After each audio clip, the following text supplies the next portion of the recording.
হরে কৃষ্ণ, রাধে রাধে। রাধা মাধব চ্যানেলে আপনাদের সুস্বাগতম। সকল বৈষ্ণব ভক্তবৃন্দের চরণে প্রণাম জানাই। সকলকে জানাই একাদশীর অনেক অনেক শুভেচ্ছা ও অভিনন্দন।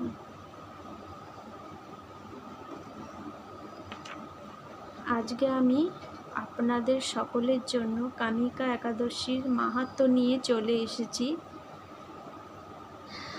আপনাদের সকলের খুব ভালো লাগবে। একাদশী ব্রত পালন করে আমরা যদি শ্রবণ না করি তাহলে একাদশীটা অসম্পূর্ণ থাকে।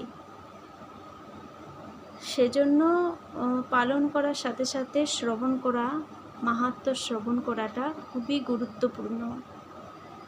তো আমি আজকের মাহাত্ম্য শুরু করছি। আজকের মাহাত্ম্য কামিকা একাদশী আমি আজ শুরু করছি। আপনারা মনোযোগ সহকারে শ্রবণ করুন। হরে কৃষ্ণ, রাধে রাধে। শ্রাবণ কৃষ্ণ পক্ষিয়া কামিকা একাদশী।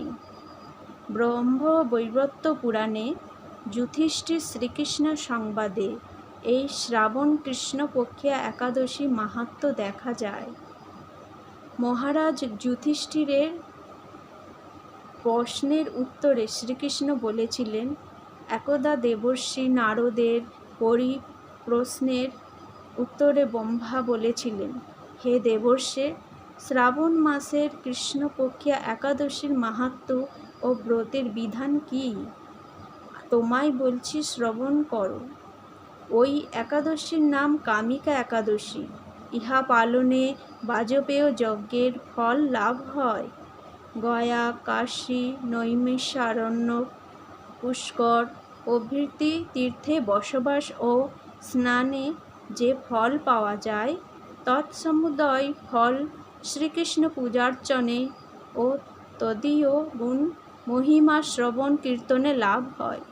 পদ্মপত্রে জল যেমন স্থিরভাবে থাকতে পারে না, শ্রীকৃষ্ণ পূজা করলে হৃদয়স্থিত পর্বত প্রমাণ পাপরাশিও নষ্ট হয়ে যায়। তুলসী দর্শন ও স্পর্শনে পাপ দূরীভূত হয়। ঔষধ সেবনে রোগ প্রশমিত হয়। শ্রাবণ কৃষ্ণ পক্ষিয়া একাদশী পালনে ভগবান শ্রী বিষ্ণু চরণে স্থান লাভ ঘটে। শ্রীকৃষ্ণ প্রীতার্থে এই ব্রত ভক্তগণ পালন করে থাকেন। শ্রদ্ধার সহকারে ব্রত উদযাপনে বিষ্ণুলোকে গতি হয়। হরে কৃষ্ণ, জয় রাধে।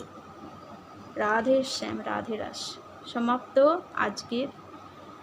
আজকের মাহাত্ম্যটা কেমন পাঠ হয়েছে ঠিক জানি না, তবে ভগবানের নাম গান, কীর্তন, ভজনা সবই সুন্দর। সে যেমন করাই পাঠ হয় সবই সুন্দর। পারণের সময় 5:09 থেকে 9:29 মধ্যেই সঠিক সময়ে পারণটা করে নেবেন। হরে কৃষ্ণ, জয় রাধে। রাধে শ্যাম, নিতাই গৌর রাধে শ্যাম, জয় রাধে। হরি হরি বল।